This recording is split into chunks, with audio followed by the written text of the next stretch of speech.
Muy buenas noches de sábado, bienvenidos a Más se perdió en Cuba, dispuestos aquí un sábado más por la noche a entreteneros, a informaros, a opinaros de algunas cosas que pasan en este país que no nos gustan nada. Hoy vamos a hablar de ocupaciones porque aquí hubo un cambio legal, una ley que supuestamente iba a ser antiocupaciones, que iba a ser la octava maravilla. En 15 días iba a resolver los temas, eso no funciona. Es más, hay cosas muy llamativas. Por ejemplo, ¿por qué España es el país de Europa donde se venden más alarmas? Pregúntenselo.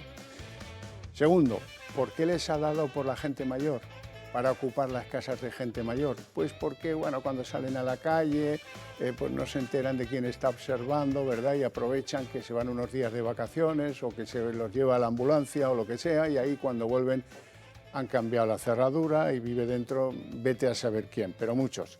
De todo eso vamos a hablar esta noche y de los remedios que requiere la situación. O sea que si alguno hay que tiene funciones en algún partido político, que saque el lápiz, que busque un papel, un bolígrafo mejor, porque va a tener mucho que apuntar de lo que se diga aquí esta noche. Lo primero, presentarles a nuestros invitados.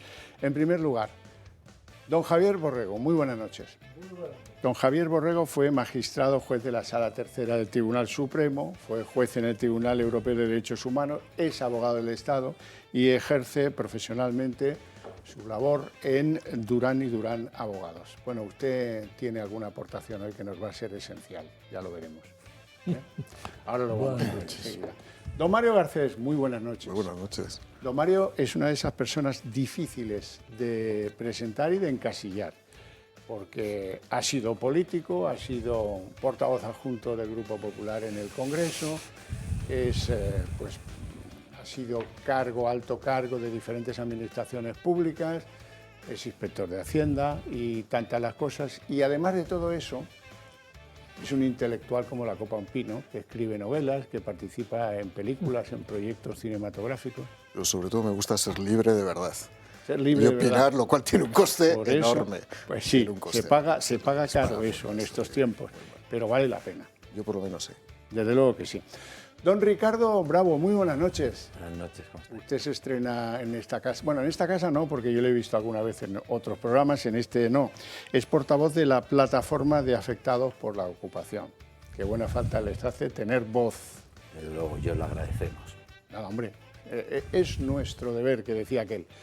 Don Julián Salcedo, muy buenas noches. Muy buenas noches, don Javier. Doctor en Ciencias Económicas, abogado especializado en asuntos inmobiliarios y secretario del Club Liberal. Así es.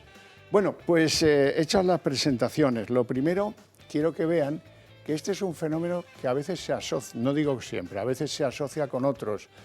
Quiero que vean imágenes de lo que pasó hace tan solo unos días en Sabadell, donde hay un lugar, especialmente un barrio especialmente afectado por la ocupación y especialmente afectado por la violencia de unos inmigrantes que están, lo que se dice, haciéndoles la Pascua a los vecinos del sitio. Esto dio lugar a incidentes, esto dio lugar a una batalla campal entre vecinos y ocupas, entre vecinos y probablemente, no todos, pero en su mayoría, gente que protegía a los delincuentes. Y una de las grandes novedades de este asunto, en la que hay muchas novedades, ¿qué diferencia hay entre los ocupas y los inquiocupas, que es la gama que está ahora subiendo? Los que tuvieron un contrato, dejaron de pagar y luego se han atrincherado en la casa y no la sueltan ni por lo que se dijo. Y la gente, sobre todo la gente mayor, que tiene en esas viviendas de alquiler su amparo, porque no les alcanza con las pensiones públicas, pues cuentan con ese dinero como si ya lo hubieran ingresado o lo tuvieran que ingresar cada mes, pero el dinero no llega, no se pueden deshacer del inquilino y, en fin, sus derechos se vienen a quedar vulnerados. ¿Por qué? Pues porque ahora a los ocupas parece que les da, sobre todo por los ancianos, como van a ver a continuación.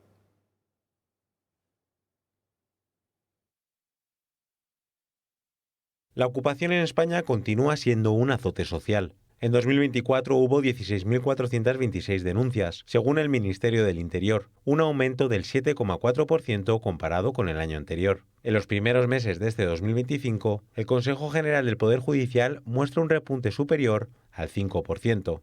Los últimos casos demuestran que los ocupas tienen ahora un objetivo: ir a por los ancianos. En Getafe, Agustín, un anciano de 90 años que lleva viviendo en la misma casa durante más de medio siglo, se encontraba pasando unos días en Toledo. Uno de sus nietos, al pasar por la vivienda, descubrió la ocupación. La cerradura estaba cambiada y dentro había gente. La familia intentó echarles y fueron los propios ocupas los que llamaron a la policía. Los ocupas, con antecedentes por estafa y robo, presentaron a los agentes un contrato de arrendamiento falso, como si el anciano les hubiese alquilado el piso, y un vídeo que simulaba una mudanza a la propiedad, tras lo cual han sido detenidas 4 personas, 3 hombres y una mujer de nacionalidad peruana y cubana, entre los 32 y 60 años de edad.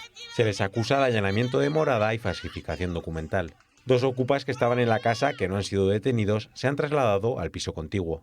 Agustín se encontró con la casa totalmente desmantelada. Habían vendido los objetos de valor y destrozado las dependencias del anciano. Otro caso. Josefina, de 86 años y residente de Madrid, puso en alquiler su piso y recibió de una futura inquilina una nómina de 4.000 euros en forma de garantía para demostrar que era solvente. El contrato empezó en 2021.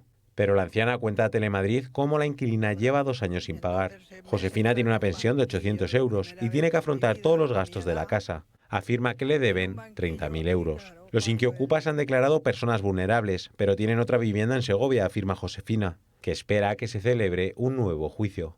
Esta es la situación actual de la ocupación en España. Los más vulnerables son el objetivo.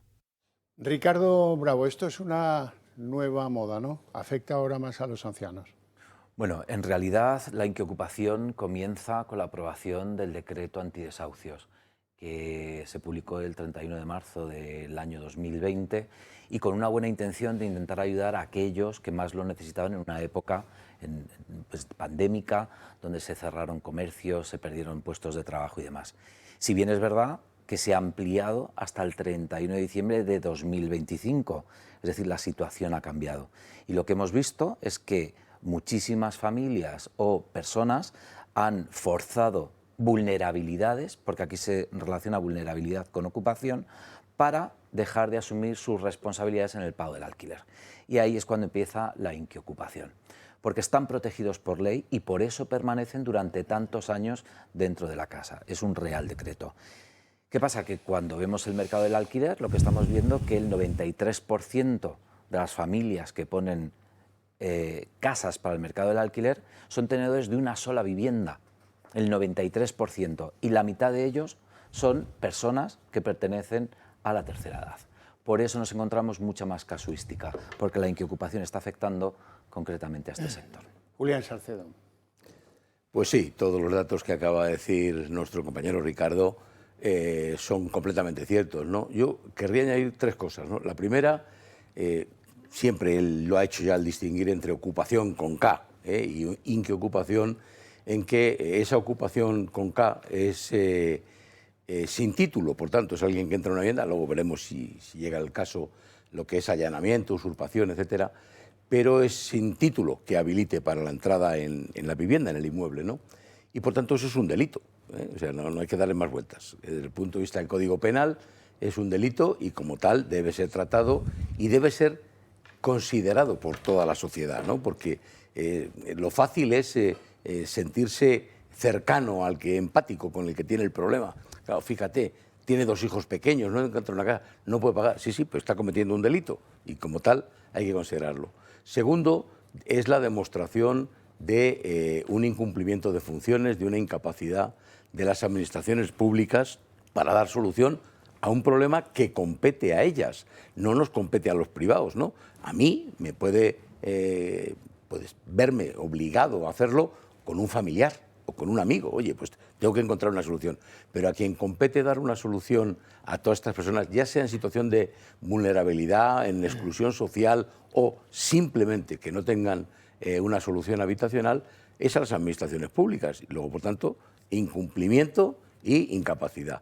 Y por fin todo ello yo lo concluyo que es un fracaso en conjunto de la sociedad, ¿no?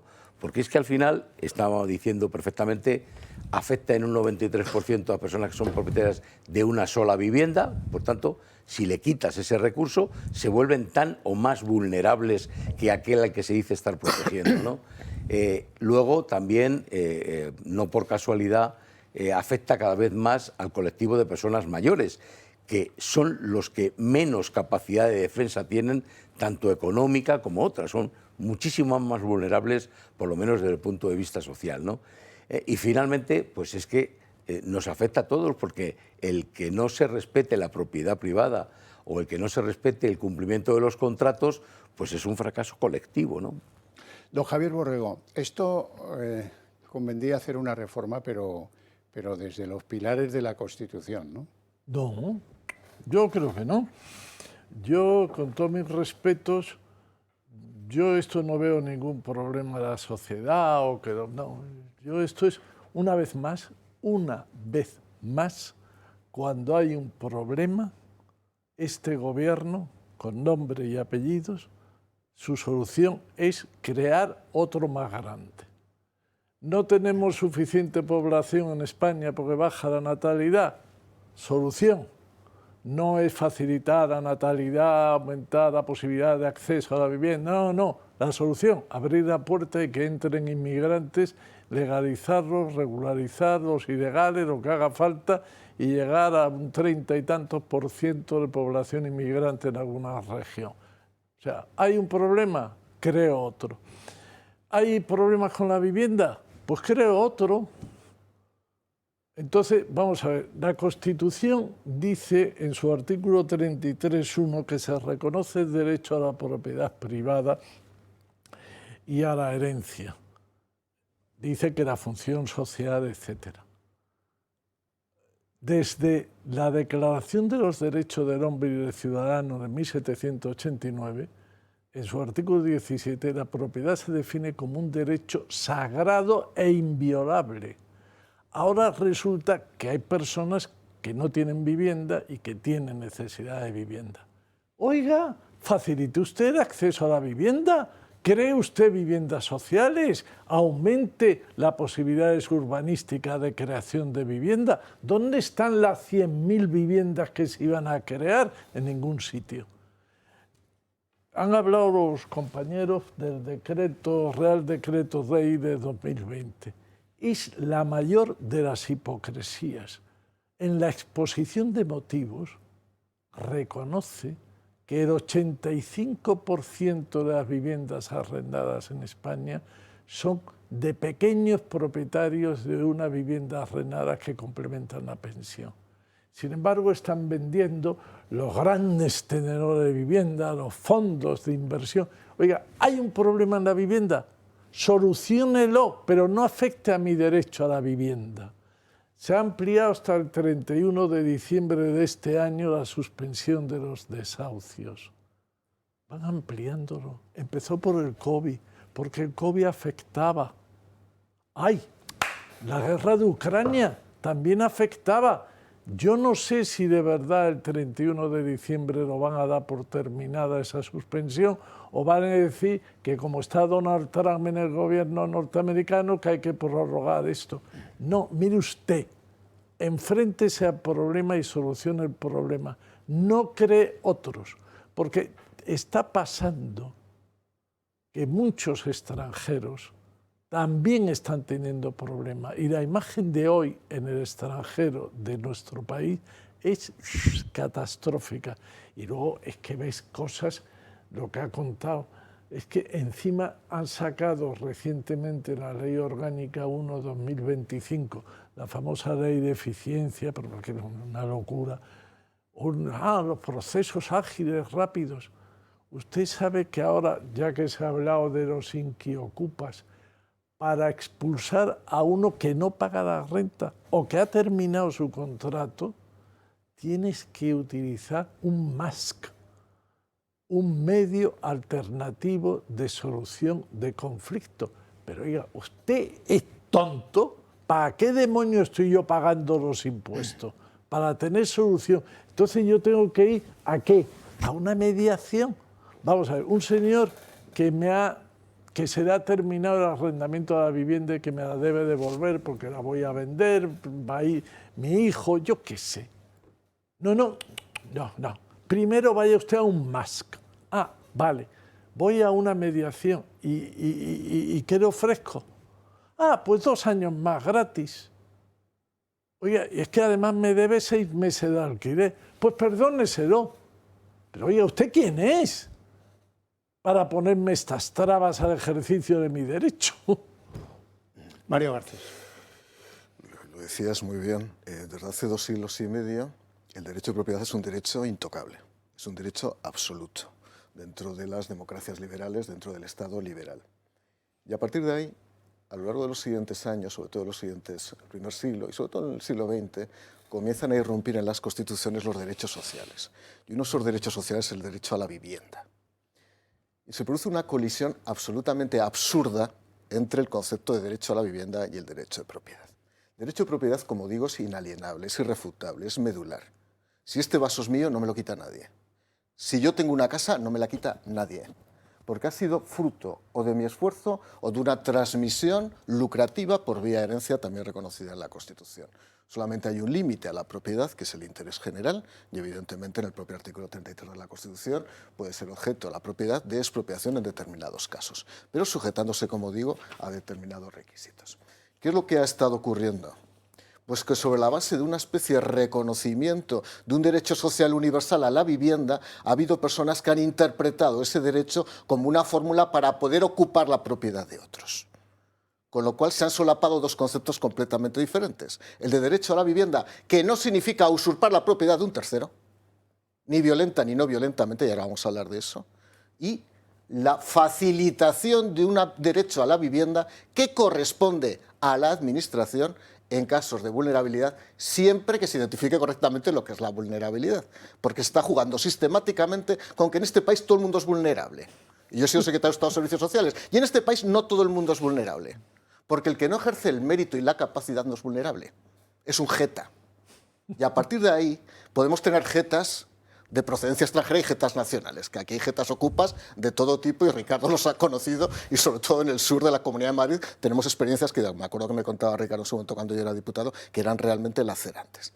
A partir de ahí, los primeros movimientos ocupas en Europa son de los años 50, 60, 70 y se unen al movimiento ácrata, fundamentalmente a movimientos anárquicos en Europa, sobre los años 70-80, que es cuando en España también surge una especie de movimiento de transformación social muy ligado a la ultraizquierda, que además justifica precisamente este tipo de ocupaciones. Hay una realidad que tenemos que tener en cuenta todos. Aceptando que el Estado, las administraciones públicas, tienen una capacidad subsidiaria para atender determinadas necesidades de colectivos que vamos a llamar realmente vulnerables, que lo provea el Estado con sus recursos, mediante la provisión de bienes inmobiliarios, mediante la entrega de ayudas sociales. Pero ¿qué ha hecho el Estado? Ha hecho dejación de esa función y ha permitido que los particulares libremente accedan a viviendas de otros particulares, haciendo una especie de justicia social conmutativa, cuando es el Estado el que tiene que hacer esa función. Y aquí hay dos casos que vamos a hablar, me imagino. Uno es el de la ocupación, con violencia o sin violencia, lo veremos, y efectivamente el 85% de las viviendas ocupadas corresponden a pequeños tenedores, generalmente a propietarios de una sola vivienda o dos viviendas. Esa es la realidad. Y luego está la inquiocupación, donde debo reconocer que yo, y Ricardo sabe algo, yo intentaba librar una batalla para ser muy duro en materia de inquiocupación y echar al inquiocupador, y yo tenía mis resistencias en mi propio partido, y es la realidad. A ver, cuando una persona firma un contrato de arrendamiento, es verdad que en un momento determinado, a lo mejor al quinto o sexto mes, le pueda crecer un estado de necesidad, ¿vale? Y vienen los impagos de la renta, perfecto. Pues ahí ya con el propietario se habla, se ve si se puede llegar a un acuerdo o no. Pero es que muchos contratos de arrendamiento han sido formalizados fraudulentamente, sobre la base de una confianza legítima y buena fe que no existe, porque el arrendatario no tiene capacidad por eso ahora se exigen tantos requisitos para poder tener un arrendamiento. Ahora prácticamente el mercado está rígido en materia de arrendamiento por este tipo de temas. Pues esto tiene además una incidencia en el mercado inmobiliario del arrendamiento. Entonces, ¿qué ocurría? Que de pronto, pues al cuarto mes deja de pagar y no se mueve de ese inmueble. ¿Y qué ocurrió? Pues había un debate interno que a mí la verdad es que me producía un poco de urticaria. ¿Cómo vamos a lanzar de un inmueble arrendado a una persona que ha perdido su trabajo y que no puede pagar la renta? Oiga, pero es que hay un propietario que tiene derecho a cobrar esa renta, y quien le tiene que proveer de una vivienda social tiene que ser la comunidad autónoma o el ayuntamiento, que son los que tienen la competencia en función de la Constitución para proveérsela, pero no el particular. hemos aceptado que hay una especie de justicia interpersonal conmutativa que no le corresponde a los particulares, sino que debería corresponder a las administraciones que han demostrado el máximo nivel de incompetencia. Vamos a hacer una pausa para la publicidad. Estamos de vuelta en apenas 2 minutos.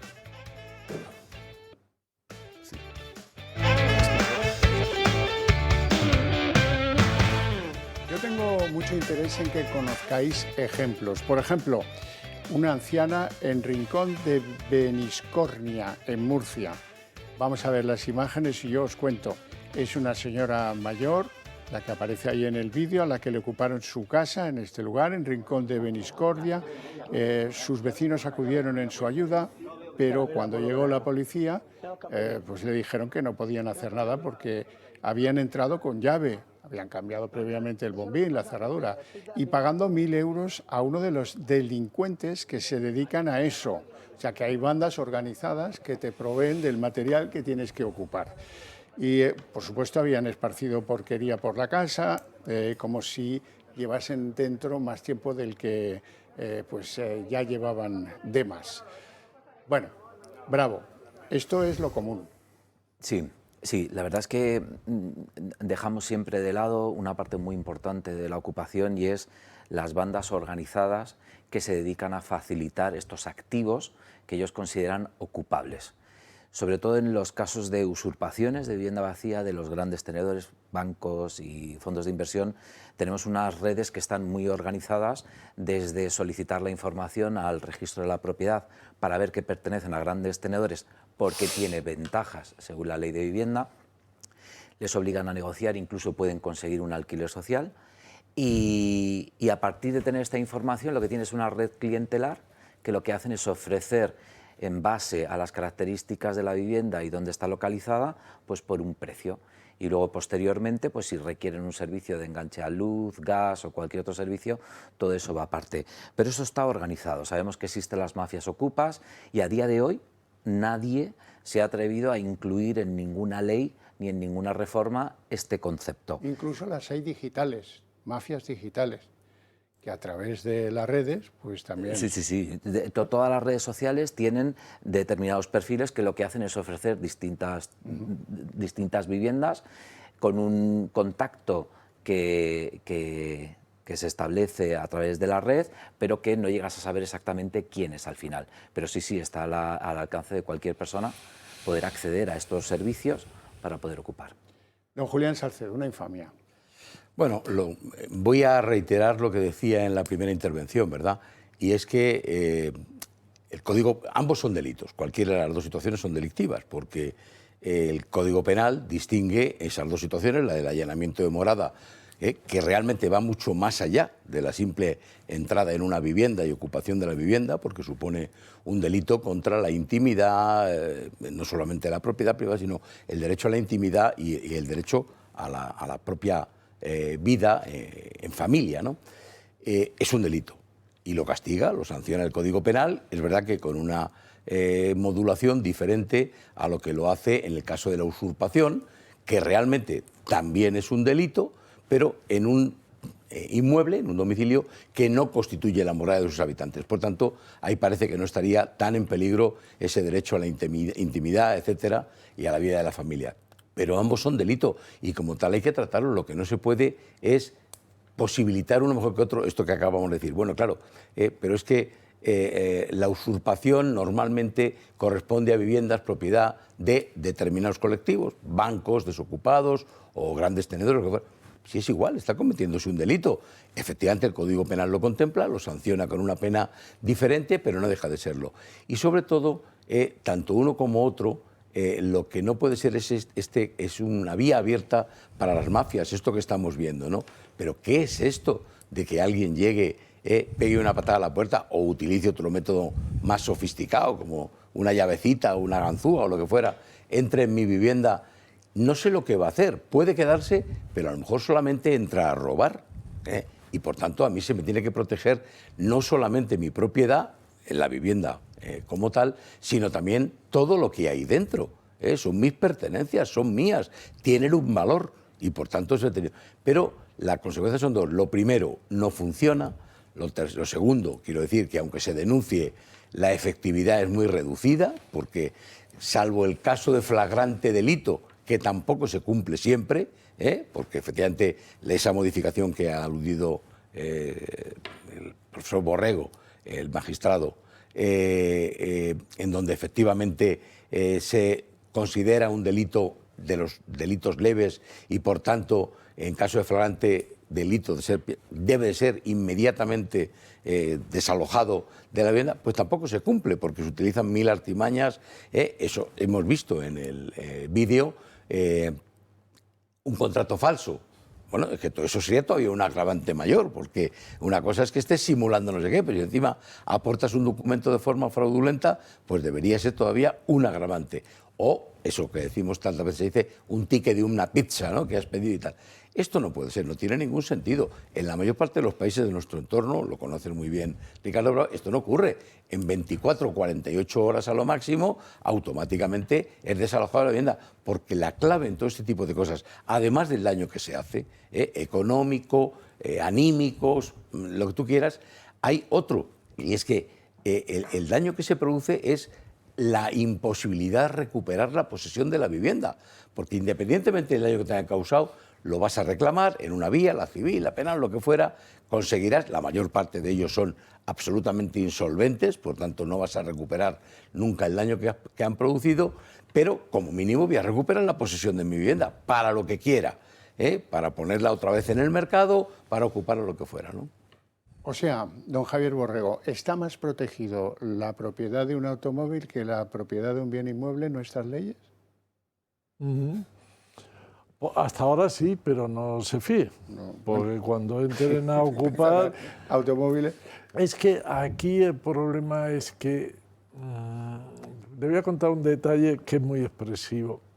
En la Declaración de los Derechos del Hombre y Ciudadano, 1789, se hablaba de la expropiación, la privación de la propiedad previa indemnización, justa y previa indemnización. Eso ha ido cayendo, cayendo, cayendo, y ahora por una indemnización, correspondiente indemnización, dice nuestra Constitución, no previa. La propiedad está perdiendo importancia en una sociedad. ¿Por qué? Pues porque está de moda atender a los vulnerables, etcétera, que como ha dicho el compañero, hay mucho jeta. Hay gente auténticamente vulnerable, pero hay muchos que están viviendo de esto. Hasta tal punto, don Javier, que se está produciendo, porque la historia siempre es flujo, reflujo, un pendulazo para allá y para acá. Le voy a dar un detalle. Decía el compañero Ramos que hay mafias. ¿Alguien se ha metido con la mafia? ¿Hay alguna investigación de mafia? ¿Hay alguna condena a un mafioso? Cero. Pero es más, don Javier, métase en internet, busque en Google ocupación y tiene manuales que te enseñan cómo tienes que ocupar, cómo tienes que pedir una pizza al minuto siguiente de entrar. Y están editados por grupos de izquierda ultra. Porque en España ha desaparecido la extrema izquierda. No, en España tenemos una izquierda sensata, por lo visto. Tenemos ultra, ultra, ultra, extrema, extrema izquierda. Sí, esos hacen manuales, pero son muy malos. Los buenos manuales son los que hacen algunos ayuntamientos y comunidades autónomas y algún colegio de abogados, que con el cuento de explicar dicen barbaridades. Como cuando hablaba Julián del allanamiento de morada, se ha planteado la discusión, ¿qué es la morada?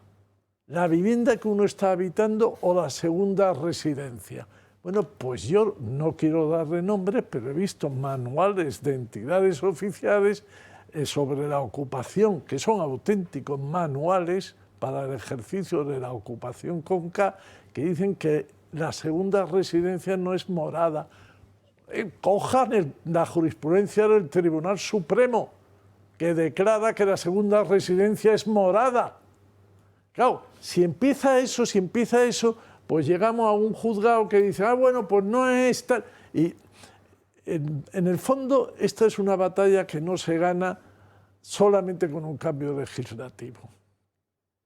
Se gana con tomar una conciencia. Con el cambio legislativo también. ¿Sabe usted, don Javier, el allanamiento de morada en este país llamado España se castiga con una pena desde 6 meses a 2 años?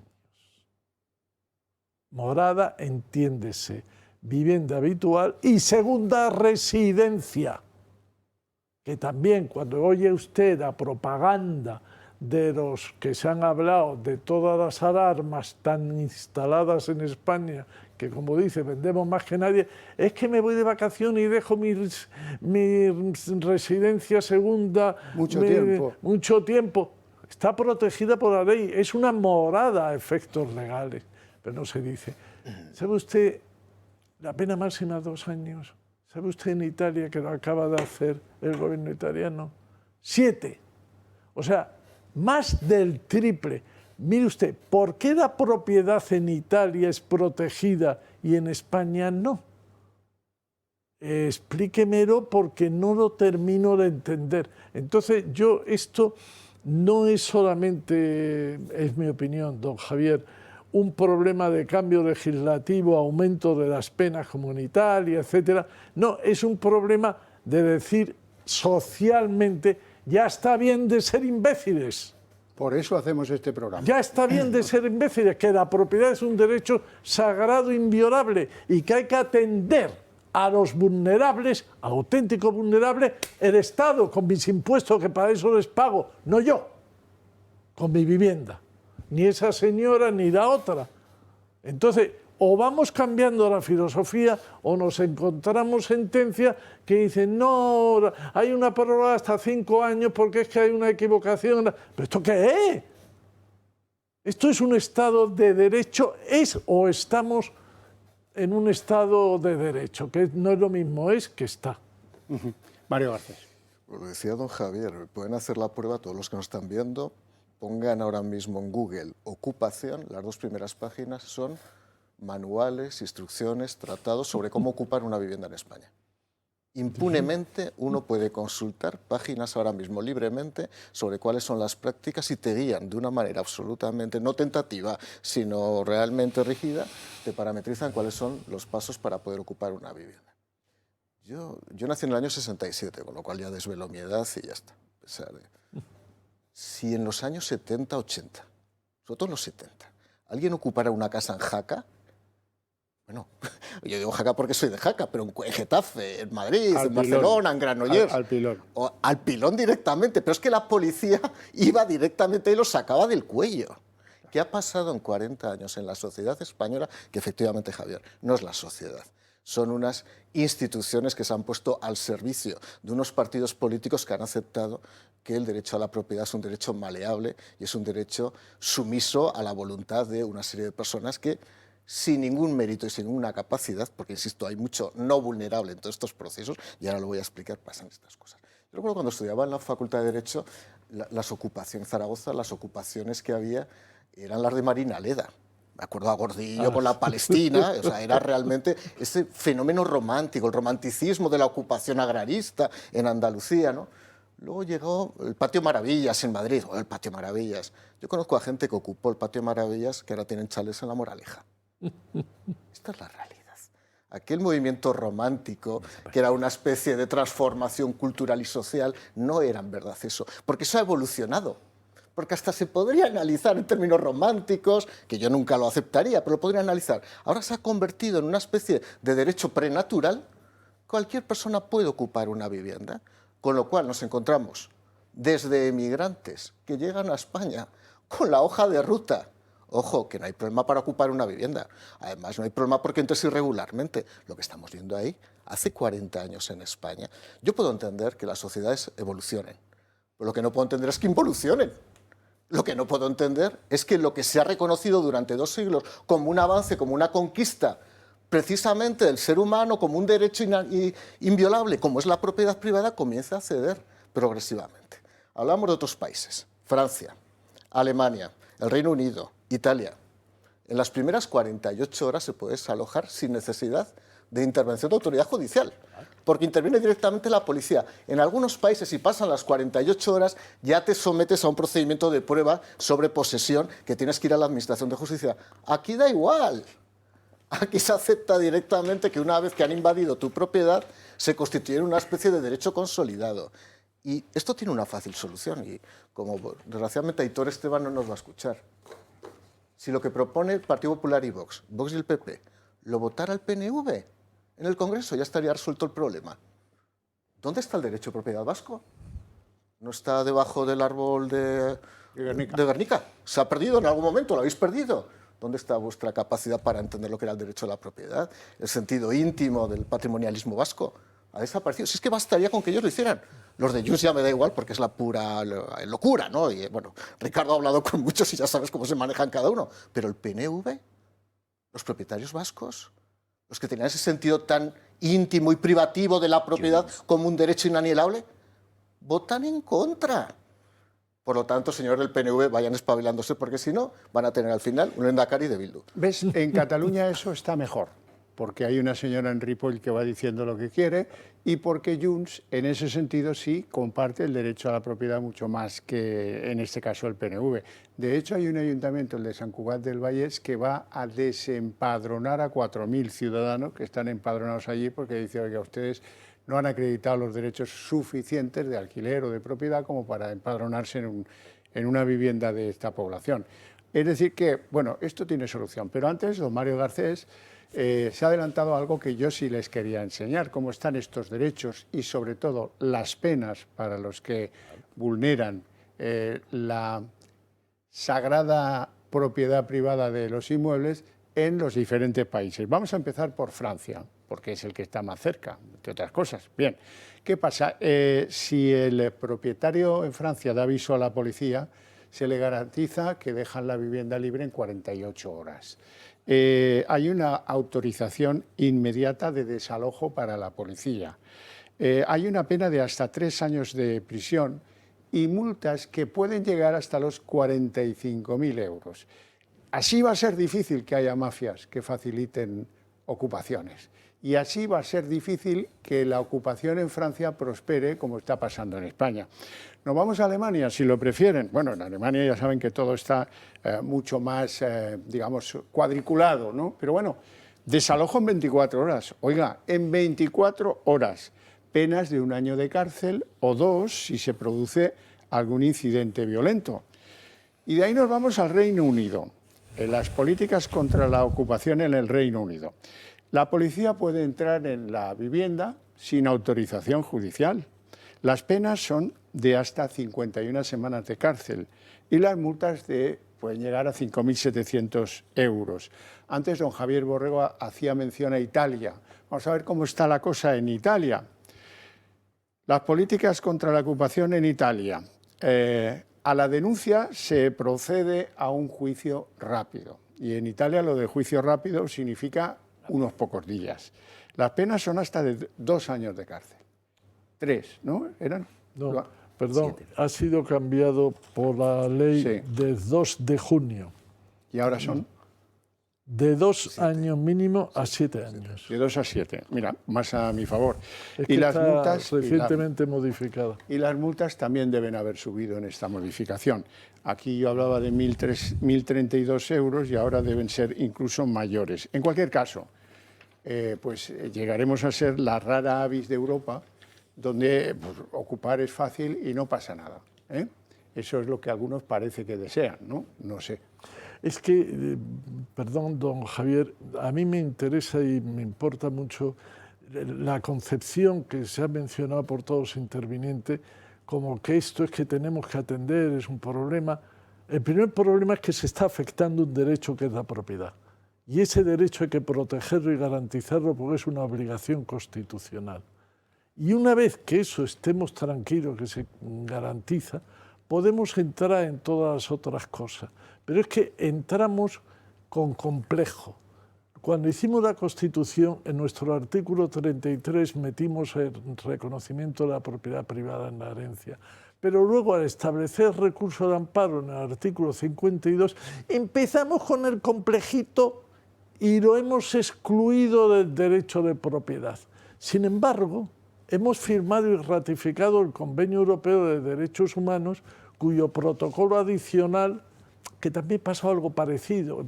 El convenio se hizo en 1950 y había algunos progresistas que decían ¡ay, la propiedad no es un derecho humano! Nah, duró un año, al año siguiente, 2 años, se crea, se instituye el protocolo adicional cuyo artículo primero garantiza el derecho de propiedad. Entonces tenemos una cosa curiosa, en España la propiedad no va al Constitucional, pero sí va a Estrasburgo.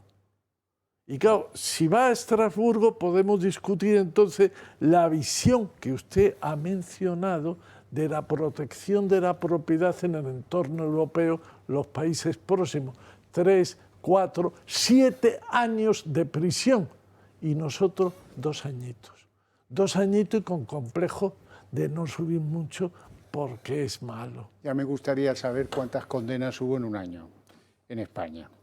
Ya me gustaría saberlo. Bueno, Marina Álvarez nos ofrece un ejemplo de esto que llamamos la inquiocupación. Una señora que tiene un piso en Vallecas y que le pasa lo que ahora van a ver. Nuria lleva sin cobrar el alquiler de su piso desde hace 5 años.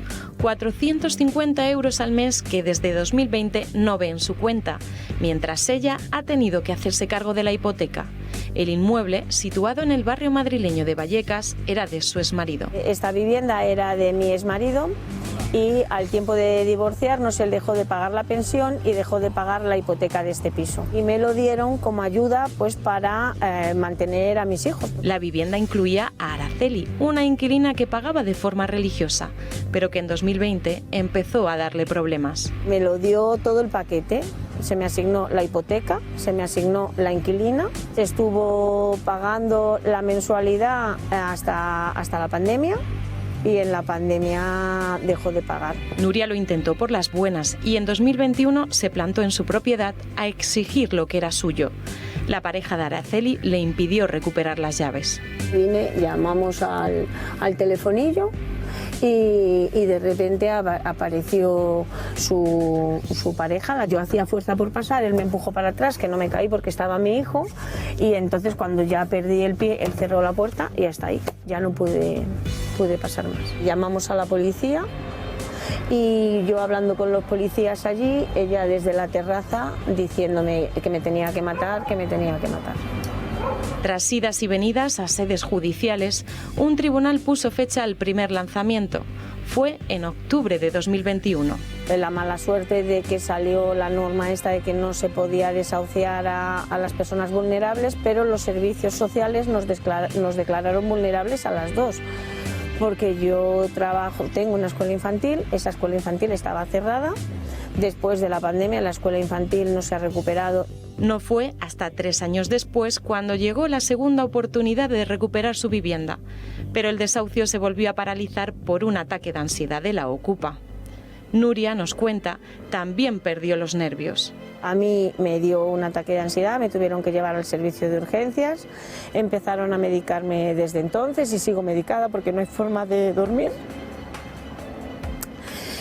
Y pues mi ataque de ansiedad tampoco se valoró y se suspendió el lanzamiento.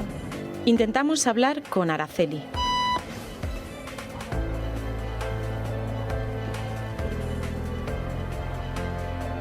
Pues no contestan. ¿Qué? Araceli. Sí. Araceli, somos de la televisión, estamos aquí con Nuria que dice que ya... Hasta luego. No quieres hablar con nosotros. Pero se niega a darnos explicaciones. Nuria cifra en 27.000 euros la deuda por las mensualidades y los gastos de la comunidad. A cambio, un subsidio de apenas 1.080 euros que no le ha dado ni para empezar en los últimos 5 años. Yo, mira, entiendo que los gobiernos tienen que hacer leyes, pero leyes que nos protejan a todos. Pero es que aquí están perjudicando a una parte. No lo esconde. Está desesperada. Yo he cumplido con todo lo que legalmente me exigían. ¿Por qué ahora la ley no me protege? Porque si yo he cumplido, ¿por qué no me protege la ley? Rinconcito para hablar de la salud en Más se perdió en Cuba con don Adolfo Albistur, que ya me acompaña una noche más de sábado aquí. Más y con el guante. A ver, soluciones tecnológicas para aliviar el dolor que produce la artrosis. Por ejemplo, los guantes. Por ejemplo, los guantes. Y quería saludar antes, si me permite, Xavier, a Andrés y a María Rosa, que el otro día los encontré en un espectáculo y me dijeron, hombre, el de las manos y tal. Y me dijeron, mi mujer está cuando vemos el programa de televisión, mi mujer está con los guantes puestos y yo con la rodillera. Digo, pues maravilloso. Así que si alguno estáis haciendo eso, unos con los guantes, otro con la rodillera, otro con el cinturón, pues de aquí un fuerte abrazo. Y los que no, pues os invito a que lo tengáis. Efectivamente, la tecnología ha avanzado de tal manera que hay cosas que no son curables, como pasa con la artrosis, que por desgracia no es curable, pero sí es verdad que podemos atajar el problema donde más guerra da, que es en el dolor. Es decir, cuando tú te levantas por la mañana y te duelen las manos, todo lo que haces es dolor. Desde levantar la persiana, te vas a preparar el desayuno, abres un tarro, los botones, a la gente con el reloj que también nos cuenta para el reloj. Bueno, pues con estos guantes vamos a conseguir que en 20 minutos por la mañana y otros 20 minutitos por la noche, si se puede hacer 2 veces mejor, tengamos unas manos mucho mejor y que de alguna manera hagamos que esa artrosis no vaya tan rápidamente, ¿no?, en esa evolución. Luego tenemos la parte de rodilla o la parte de cinturón, que lo que estamos aquí haciendo es trabajar con terapias de luz. Las terapias de luz son aquellas que trabajan a diferentes frecuencias, ultravioleta e infrarrojo, penetran dentro de la articulación de la rodilla, desinflamándola y también quitando el dolor, para que caminemos, andemos. Claro, claro. También gente que a lo mejor se haya operado, porque tiene esa virtud también antibacteriana, ¿no?, lo que son los ultravioleta. Así que bueno, pues aquí tenemos la rodillera y luego el cinturón, que lo que hacemos con el cinturón pues es esas lumbalgias, esas personas que sufren mucho por la espalda, por las posturas. Se puede aplicar en la fase baja de la columna, ¿no? Eso es. Y más en la parte central. Y en la parte central y en la parte cervical. Efectivamente, es todo. Y ahí trabajamos también con terapias de luz, siempre masaje, vibración y calor, porque apoya. Y luego este aparatito que hemos sacado últimamente, que yo invito a quien tenéis esto, que lo tengáis, porque digamos que es el multiusos, ¿no? Llamamos el láser multifunción. Me duele la muñeca, me duele el codo, me duele el hombro, me duele el muslo, efectivamente, el talón, cualquier zona, porque se coloca rápidamente, es muy cómodo, simplemente se envuelve, lo pones y también estamos 10 minutos, estamos dando infrarrojo, más vibración y calor. Así que yo creo que todos los dolores articulares creo que ya los tenemos bastante bien compensados. Ventajas para nuestros telespectadores. Bueno, pues os invito a que llamáis a ese teléfono. Ahora no estamos, pero no pasa nada, queda registrada. Sabemos que estabais viendo Más se perdió en Cuba. Ese es 900-730-122. 30% de descuento e incluso si compráis más de un producto puede ser más descuento. Así que os invito a que llaméis, digamos adiós al dolor de la artrosis, que realmente es bastante fastidiada cuando lo tienes. Pues muchas gracias por la visita, Adolfo. Gracias a ti, Xavier.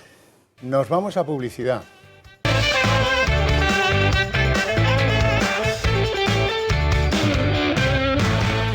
Demasiada gente vive en nuestro país con esa angustia que nadie les dice cuándo van a resolver. Mare Barcés. Este testimonio es dramático. Este es el retrato de la España del siglo XXI al 2025. Es un retrato no en blanco y negro, es el retrato en color de las peores políticas que nos han llevado a esto.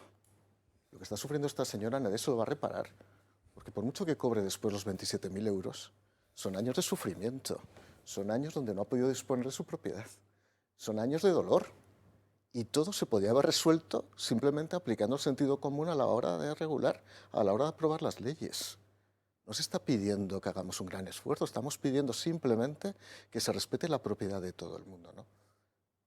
La izquierda ha intentado identificar este problema con los grandes fondos de inversión y con los bancos, que por cierto, si son propietarios es porque han comprado esas viviendas. Todo se ha dicho de paso. Que no las han usurpado. Y no quiero entrar en el juego circular, de los rescates y demás, que a ellos les va muy bien ese tipo de juego, porque además es falso en la mayor parte de los casos el razonamiento, ¿no? Porque estamos hablando de que la inmensa mayoría de las ocupaciones son de personas como Nuria, que afectan a personas como Nuria. A mí no me vino a ver al Congreso de los Diputados ningún fondo, a mí me venía Ricardo y su plataforma, y eran los testimonios de personas como Nuria, que de verdad los escuchabas y no sabías cómo irte a casa. Dice, pero ¿cómo no puedo resolver este problema? Estoy maniatado porque no hay voluntad política para poder resolverlo. Esa es la realidad. Pero yo me iba a mi casa. Yo tenía la seguridad que tenía mi casa. Y este es un tema de seguridades. Si la propiedad deja de ser un principio seguro, se cae el Estado de Derecho. Se cae. Es que no tiene sentido. es que el Estado deja de ser una superestructura al servicio del interés general del bien común para convertirse en una mini estructura al servicio del más fuerte. Y en este caso el más fuerte, curiosamente, es a veces el más jeta. Y vamos a decir las cosas claras. Insisto, yo he sido secretario de Estado de Servicios Sociales. Claro que tenemos que proteger a los vulnerables, pero hay que dar una definición correcta de vulnerabilidad. Vulnerable puede ser una persona que en un momento determinado ha tenido una mala racha en su vida, ha perdido el empleo, no se encuentra en condiciones de poder pagar una renta, pero esas personas tienen que ser atendidas por los servicios sociales de las comunidades autónomas e incluso de los ayuntamientos. No se pueden tomar, como digo, una especie de justicia libre y decir, no, como a mí el Estado no me provee directamente, tengo un medio sustitutivo, que es ocupar una casa o no pagar el alquiler. Las relaciones jurídicas están basadas en el principio de seguridad, en el principio de, vamos a decir, de confianza legítima, de que las partes van a cumplir con sus obligaciones. Pero cuando en un contrato de arrendamiento al final el vulnerable es el propietario, algo raro hay. Algo realmente está fallando en todo el sistema, en la concepción del mundo del derecho. Por consiguiente, y con esto acabo, de verdad, Nuria es el testimonio de la España de ahora mismo. Ojo, y esto dedicado a Irene Montero, que niega que este fenómeno exista. No niegues a gente como a Nuria, son miles de personas como Nuria las que están sufriendo diariamente porque Irene Montero llegó a decir en el Congreso que esto era un invento de la ultraderecha. Hay que tener mucha jeta para llegar y decir que esto es un invento. Bravo. Lamentablemente el testimonio de Nuria es más habitual de lo que creemos. Nosotros estamos recibiendo en torno a 10, 20 llamadas o entradas de personas por cualquiera de los medios para comunicarse con la plataforma y el 80% nos cuentan estas historias. Y hay un momento en el que se perturba toda la situación en relación con la vivienda y es cuando aparece el término vulnerable, que primero aparece en el Real Decreto antidesahucios, que fijaros lo curioso que es, porque hace que Servicios Sociales dicte una vulnerabilidad, pero que a la vez no le dé de oficio una ayuda. Dejan de hacer sus funciones en el momento en el que mandan un informe de vulnerabilidad y ya, que esa familia busque sus recursos. Que por cierto, sus recursos son los del tercero, en este caso el pequeño propietario, que le tiene que disponer por obligación su vivienda, sin ninguna contrapartida, ¿vale? Entonces, esto es muy habitual. Entonces, no es solo un tema de un concepto social de vulnerabilidad, sino también de que las administraciones públicas están haciendo una dejación de funciones, derivando la responsabilidad de estas familias vulnerables sobre nosotros. Esto solo existe en España. En el mes de marzo-abril estuvimos en Bruselas, en el Comité de Peticiones, donde hubo una audiencia específica sobre la ocupación en España. Claro, el resto de diputados europeos estaban un poco desencajados de lo que estaba pasando en España en términos de ocupación, pero es cierto que existe en otros países. Pero cuando se planteaba la inquiocupación, decir, pero ¿cómo las administraciones no se hacen cargo de estas familias? Esto está pasando. Y las administraciones, desde ayuntamientos a comunidades autónomas, al Estado central, al Gobierno central, no están poniendo medidas para que no pase. Y es lo que estamos reclamando. Efectivamente, habrá familias vulnerables, pero es que no es nuestra competencia. Y saben las administraciones que es suya y no hacen nada. Julián. Bueno, hemos visto hace un momentito lo que hacen otros países, Francia, Alemania, Italia, Reino Unido. Bueno, eso podríamos decir que es derecho comparado, ¿verdad? Y fijaros que hay una cosa muy importante, porque en las proyecciones que hemos visto de esos 4 países se habla de recuperar la posesión, de recuperar la vivienda en el plazo de 24 en algún caso, 48 horas en la mayoría, ¿verdad? Es que el derecho de propiedad al que nos estamos refiriendo aquí continuamente lleva indefectiblemente ligado el derecho al uso y disfrute, por tanto, a la recuperación de la posesión. Por eso, el derecho comparado siempre pone, lo que hemos visto en tema de derecho, siempre pone al lado del derecho de propiedad, pone el derecho a utilizar el uso y disfrute y, por tanto, a recuperar la posesión, que es lo que nuestro ordenamiento jurídico, en teoría, garantiza, pero en la práctica no supone que podamos recuperar, porque esta es la clave. Oiga, vale, he tenido la desgracia de que una mafia, lo que sea, me ha ocupado mi vivienda, yo lo que quiero es recuperar la posesión, ya veré cómo, digamos, puedo resarcirme de los daños causados. Y luego hay una cosa muy importante que yo he visto, que ha puesto de manifiesto la entrevista con esta señora Nuria, ¿no? Ella ha hecho alusión a dos cosas. Claro, fíjese usted, me la dejó mi marido, pero claro, recibí la vivienda con dos cargas. Una carga, la hipotecaria, es decir, tengo que seguir haciendo frente al pago de la hipoteca. La segunda carga, un inquilino, un arrendamiento, porque esta señora es el caso de la inquiocupación. Esta señora parece que tenía su inquilina, la que no la paga, tiene un título, pero no paga. Estuvo pagando hasta no sé cuándo y con la pandemia en 2020 dejó de pagar. Y ha aludido a que ella sigue pagando la hipoteca y también la comunidad de propietarios. Y no ha dicho algo que no hemos puesto encima de la mesa todavía y que yo creo que conviene hacerlo, yo lo voy a hacer ahora, que es y la obligación al pago de los suministros. Porque es que ya no solamente es cuestión de que pago la hipoteca, que es a un banco, o pago a la comunidad, que será a otros vecinos, ¿no? No, es que tengo que pagar los suministros a unas compañías.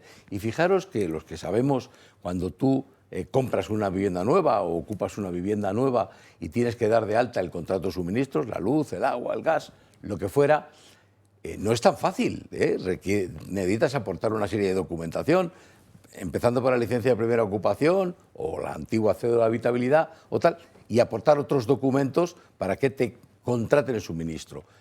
Normalmente tampoco es inmediato, tienes un cierto desfase, al menos unos días hasta que lo consigues. Y hay mucha gente, lo sabemos en la práctica, una ilegalidad, por supuesto, y bueno, pues mientras me la dan, yo me engancho a la luz, hago un enganche ilegal, y ya de momento tengo agua o un puente y no sé qué.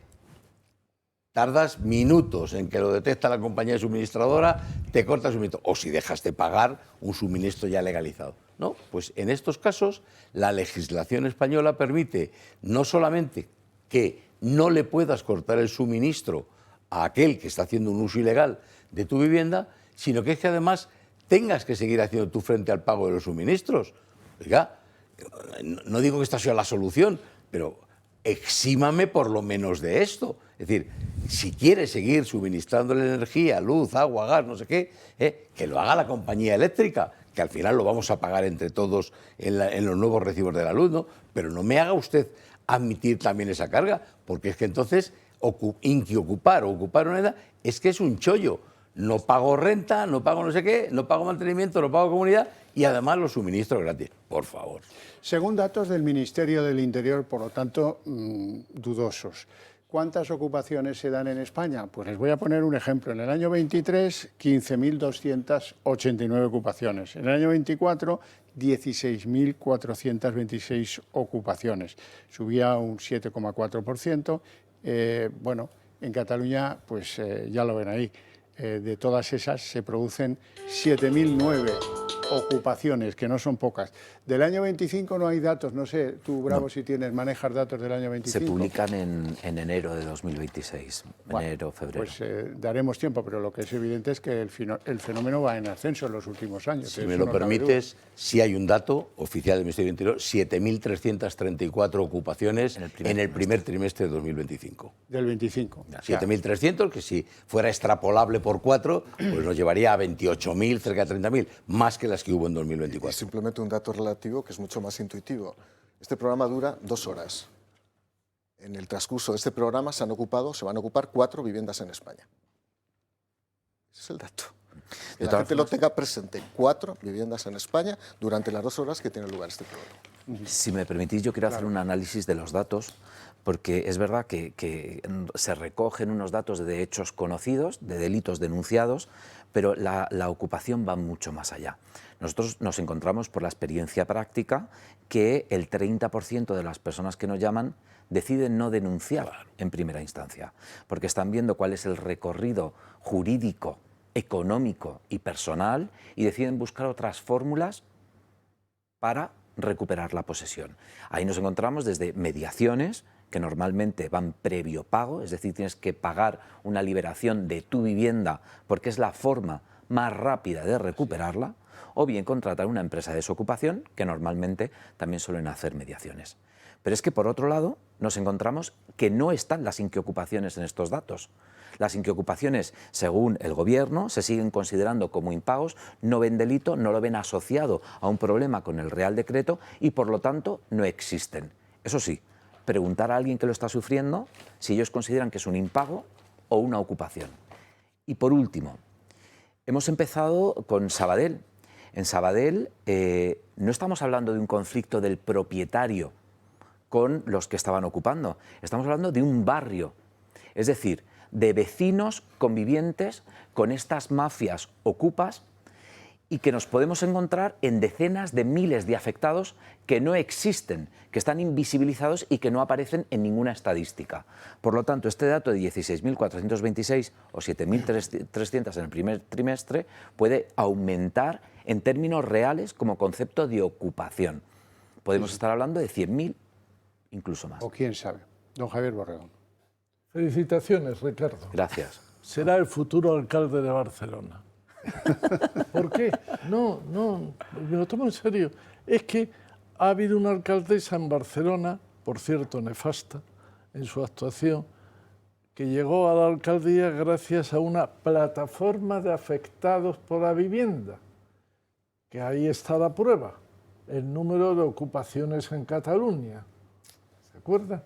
Espero que, me hace ilusión que sea tú el próximo alcalde de Barcelona, porque creo que eso significará que habrá cambiado los tiempos. Es que la conciencia social es curiosa. Ha habido una reciente sentencia del Tribunal Constitucional, muy reciente, en relación con un recurso de inconstitucionalidad contra una norma que decía: usted tiene un inquiocupa que no paga y tal, vaya al juzgado. Pero un momento, antes de ir al juzgado tiene que tener un papel oficial para demostrar si su inquilino es vulnerable o no. Perdón, yo soy el propietario y tengo que ir a la administración, a los servicios sociales de hoy en día. Oiga, el tipo el caballero que me está ocupando el piso, ¿es vulnerable o no? Entonces, servicios sociales dice: vuelva usted mañana, vuelva usted pasado, iremos a verlo, lo analizaremos, está gordito, no está gordito, pero pasa mal, de vez en cuando aparece un niño que resulta que era la vecina. No hay plazo para tener eso. Oiga, que yo quiero ejercitar mi acción. Shh, calma, calma. Hasta que no diga servicios sociales si es vulnerable o no, usted quieto parado. Segundo, cuando servicios sociales, vuelva usted mañana, saca un certificado y se le ocurra decir que el inquilino ocupa es un vulnerable, todavía no puede usted poner el pleito. Usted tiene que negociar con el inquilino vulnerable para darle solución a su vulnerabilidad. Y mientras, usted se aguanta, porque el Estado hace dejación de su función social y le pasa el muerto a usted. Y entonces eso figura en un decreto ley y el Tribunal Constitucional se lo ha cargado diciendo que no es una medida de agilización procesal, sino es una medida social que no debe estar en un documento de proceso. ¿La ha visto usted en la prensa? Silencio. Como va en contra de la corriente, es decir, va a favor de la sensatez y no de la imbecilidad, pues todo el mundo callado. Si hubiera sido al revés, hubiera sido primera página, el Tribunal Constitucional hace una sentencia con un considerando interesante. No, todo el mundo callado. Para una vez que hace un buen fundamento, nos hemos callado. Voy a hablar en primera persona de mi experiencia hace 2 semanas, ¿no? Salgo de mi casa, yo vivo en un piso de alquiler, cierro la puerta y miro estas cosas que empiezas a ver la puerta al lado y ves algo raro. Hay algo que no me casa. Y es que he visto que ha puesto de pronto una pegatina de empresa de seguridad. Algo que hace 40 años en una casa particular en España no se ponía. Ahora ya es un aspecto, un elemento disuasorio. Me imagino que como llega el verano, dice: oye, no vaya a haber un problema y me vayan a ocupar la casa. Como sabe Javier, yo estoy intentando comprar una casa, no diré en qué comunidad autónoma para no plantear problemas, Yo me meto en la plataforma, ese mismo día me pongo una hora después, para que veáis cómo afecta este tema, a mirar en una plataforma muy conocida, inmobiliaria, que es Idealista, lo voy a decir, pues oye, a ver qué posibilidades hay. Todos los días miro, a ver, pues a saber las características que busco de la casa, y resulta que de pronto empiezo a ver que en algunos de esos anuncios te dice que está ocupada. Sí. Cosa que hace años era imposible. Dices, no, ves que el precio está muy bajo porque la casa está ocupada. Pero por fin vi que había una que daba todas las circunstancias. Era barata, grande, me gusta. No lo diré la ciudad, me gusta. Entonces hablo con el intermediario, muy bien, no sé qué, vamos a mirar, pero me puse a investigar. Digo, qué raro que sea tan barata comparada con otras. Y es que hace un año había estado ocupada. Y además las casas de al lado de esa calle, 2 estaban ocupadas. ¿Qué pasa? El testimonio de Nuria representa un testimonio personal, muy duro, muy íntimo, pero esto está afectando al mercado inmobiliario. Lo siento que ahora pegue este salto porque es verdad que dejo de entrar en las entrañas, en las vísceras del problema, pero me voy al mercado, porque a mí ya me desincentiva a comprar. Y si compro una segunda vivienda y resulta que la compro en una calle donde hay 2 ocupaciones y la inversión que he querido hacer en mi vida cumplida una edad resulta que no me sirve. ¿Y qué sentido tiene ahora gastarme el dinero y estar pendiente todos los días de llamar a alguien en la calle? Oye, ¿está bien mi casa? ¿No está bien mi casa? Algo que hace 40 años no ocurría. Y que no pasa en nuestro entorno. Y que no pasa en nuestro entorno. ¿Nuestro entorno cómo está esto? Van a ver el número de alarmas instaladas en España en 2023. Bueno, la fuente es un observatorio que se llama DBK. 3.100.000 alarmas instaladas. El 62% clientes residenciales y el 38%, por lo lógico, clientes profesionales. Julián Salcedo. Sí, bueno, yo iba a decir un par de cosas. Primero, ha dicho muy bien Ricardo que, claro, el número oficial que se maneja, que es el que facilita el Ministerio del Interior, solo son las que se denuncian, que son una minoría. No sabemos cuál es la mayoría de las que no se denuncian, cuántas son, pero sí sabemos que son muchas más de las que se denuncian, porque la clave está en, como hemos dicho, en recuperar la posesión. Por tanto, casi incluso cuánto hay que pagar porque me dé la posesión ya, ¿no? Ya te perdió al río, lleva 2 meses sin pagarme, o 6 o 2 años y ya está, ¿no? Decía también que en esas cifras pueden estar mezcladas las ocupaciones con las inquiocupaciones, etcétera. Me ha parecido entender, ¿no? No, solo ocupaciones. Están incluidas. Sí, 10.436 son las ocupaciones. Pero tenemos un dato que también facilita el Ministerio del Interior, que son los desahucios, ¿no? Que también seguramente son los que han producido un lanzamiento efectivo, la ejecución del desahucio, que el año pasado fueron 27.564. Es decir, casi el doble, no llega, pero casi el doble de lo que son las ocupaciones. Por tanto, las magnitudes ya van creciendo, Si sumamos a las ocupaciones con las inquiocupaciones, los desalojos por impago, y a esto le añadimos las que no se denuncian, pues nos vamos a manejar cifras superiores a las 100.000 unidades de viviendas que están ocupadas irregular o ilegalmente, ¿no? Y luego quería hacer alusión a algo que ha puesto encima de la mesa Javier Borrego, que es el tema de la vulnerabilidad y algo que nos lleva a un debate jurídico muy controvertido, que es el de si la vulnerabilidad es sobrevenida o es de origen, Él ha aducido como efectivamente ahora para poder interponer la demanda, la reclamación, tengo que llevar un papelito que acredita si es vulnerable o no es vulnerable aquella que estoy denunciando. Sí, pero una vez que has conseguido el papelito y que acredita que es vulnerable, con lo cual pues ya sabemos que están paralizados el tema de los desahucios, es muy importante, por lo menos que llevemos a la conciencia de la gente, si la vulnerabilidad ha sido sobrevenida, yo me he quedado sin empleo y no consigo otro y llevo 3 meses, no puedo pagar la renta, bueno, pues será una circunstancia que habrá que tener en cuenta, o si la vulnerabilidad era ya en origen, cuando firmamos el contrato. Porque si es así, el que ha firmado el contrato, mi inquilino, mi arrendatario, está firmando en fraude de ley, porque está diciendo que es solvente o no está reconociendo su insolvencia, me está aportando una nómina, etcétera, y eso nos lleva a un debate jurídico importante. Permitidme que salude a Rosa María. Muy buenas noches, Rosa María. Hola, buenas noches. Encantada de saludaros a todos. Un placer. Cuéntenos su caso, por favor. Pues mi caso es, yo diría, en lo poco que sé y que he leído y que me di cuenta, que es un auténtico fraude de ley. Porque esta mujer apareció en mi casa diciendo que tenía trabajo, era maravillosa, una mujer joven, estupenda, porque les pasa a todos vienen muy bien y a los 2 meses ya ninguno paga y todos son vulnerables. Y esa palabra es una pena, porque cuando de verdad las personas son vulnerables, toda la sociedad les ayuda. Es un país que es muy solidario, pero esta gente que hace estas cosas son sociópatas, y lo malo es que el gobierno nos está dejando en esas manos, este gobierno o los que sean. Yo no me meto con nadie ni entiendo mucho de política, solo sé lo que está bien y lo que está mal, y lo que es decente y lo que es indecente. Yo le abrí las puertas de mi casa, le ayudé a todo porque la vi un poco, parecía que, en fin, daba un poquito de pena. Le ayudé, no se imagina todo el público de qué manera le hemos ayudado. A los 2 meses dejó de pagar, ya estaba enferma, ya era vulnerable, ya no podía, ha sido todo una mentira. Vino con una nómina falsa y dijo, y yo además le dije, esta nómina es muy pequeña, no importa, yo es que doblo por las tardes, yo limpio aparte, yo hago de todo, yo soy muy decente. Nada es verdad, es un auténtico fraude de ley, en lo poco que yo puedo decir.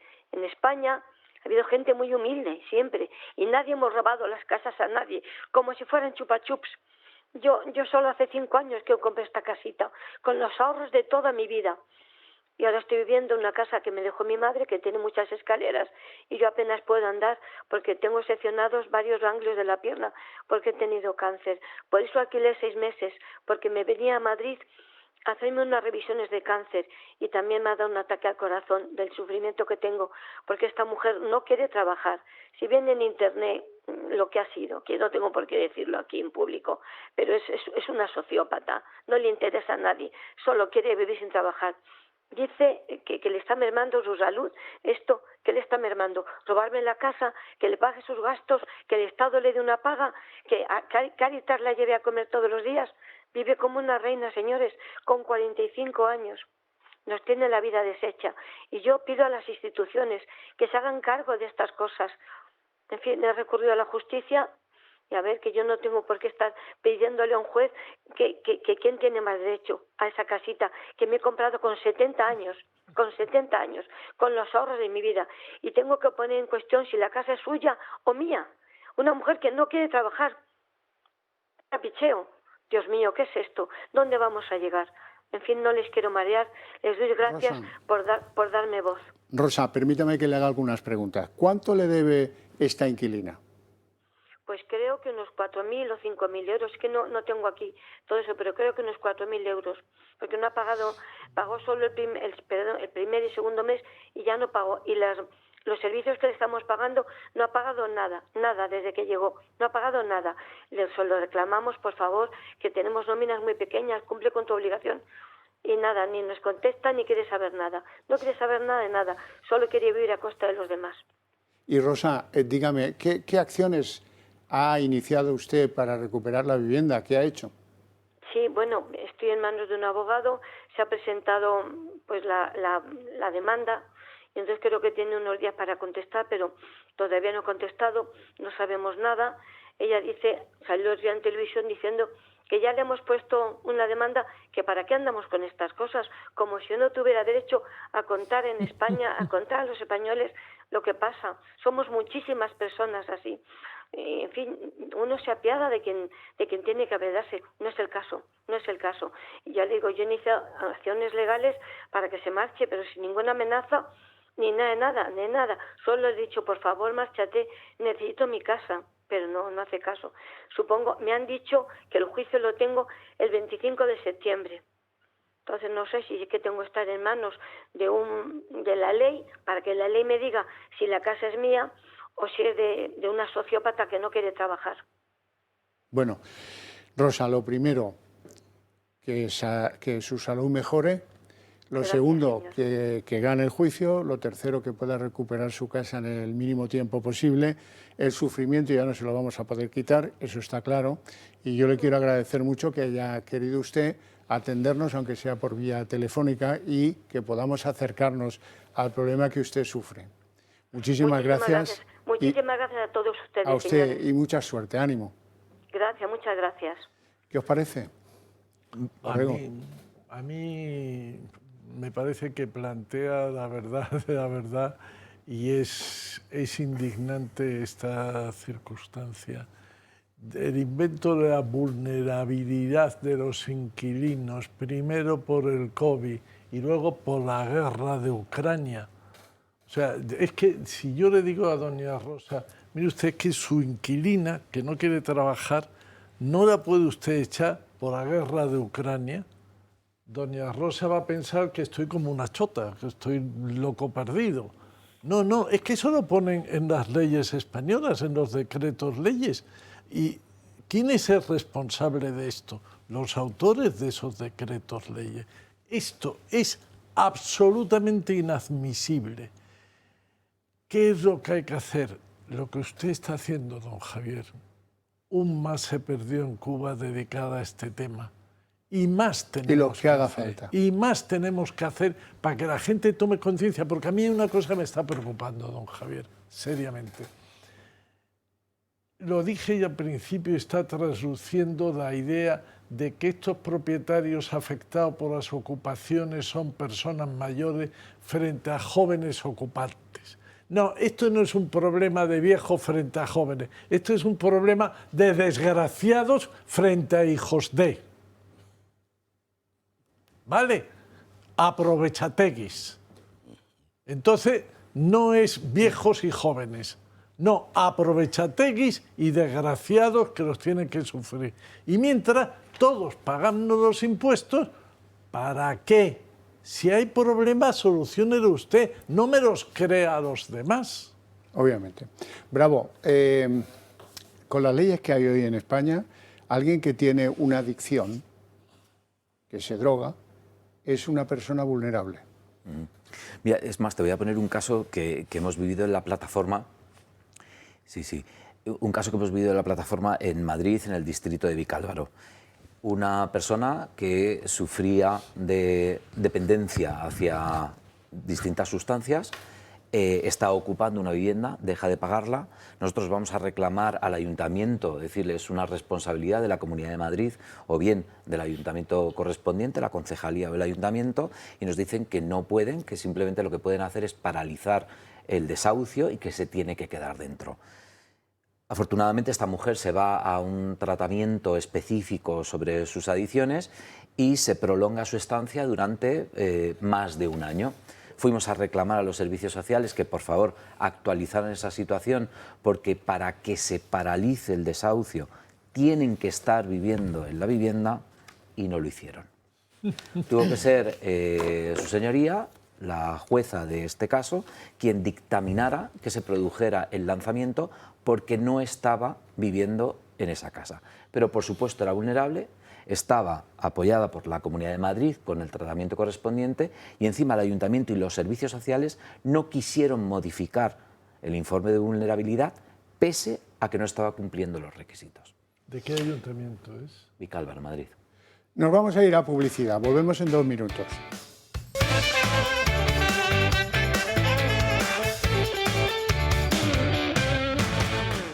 Estamos valorando este testimonio de Rosa. Don Mario Garcés.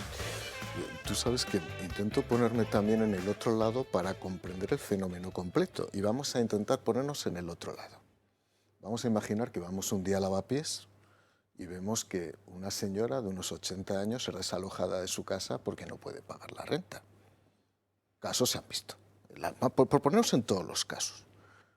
El problema es que el propietario titular de ese inmueble no tiene que soportar la carga de que esa persona que ha perdido recursos para poder abonar el arrendamiento se tenga que quedar a ocupar la casa por una especie de solidaridad forzosa. Y ahora vamos a hablar del concepto de solidaridad, porque alguien entendió mal el concepto de fraternidad del 1789 también. La izquierda nunca lo llegó a entender bien.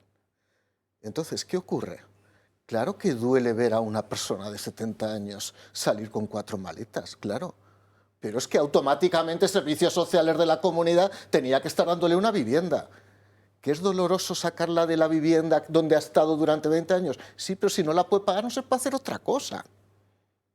Por eso yo quiero colocarme en las dos posiciones. Pero lo que no puede haber El concepto de solidaridad es curioso. La solidaridad, la izquierda lo ha transformado en un concepto de redistribución pública. Cuando yo he visto que hay impuestos que son solidarios, ya me he puesto muy nervioso. Los impuestos no son solidarios. Los impuestos son redistributivos sobre la base del ejercicio de una coerción normativa. Pero ya aplicar la solidaridad forzosa entre particulares es una cosa absurda. Mucha gente, que además razona de una manera muy básica, pero muy inteligente, dice: oye, todos estos de izquierda, si realmente quieren ser solidarios en el concepto puro de fraternidad del siglo XVIII, que cedan sus viviendas. Y tienen razón, porque eso es la solidaridad.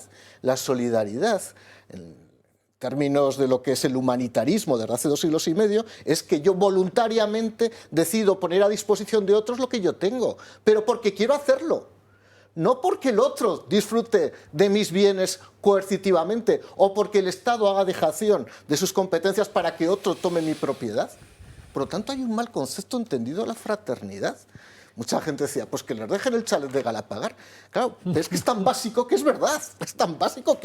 Dejadles el chalet y montáis una comuna. La comuna de Madrid en vez de la comuna de París. Y además, os de verdad, incendiáis si queréis Madrid.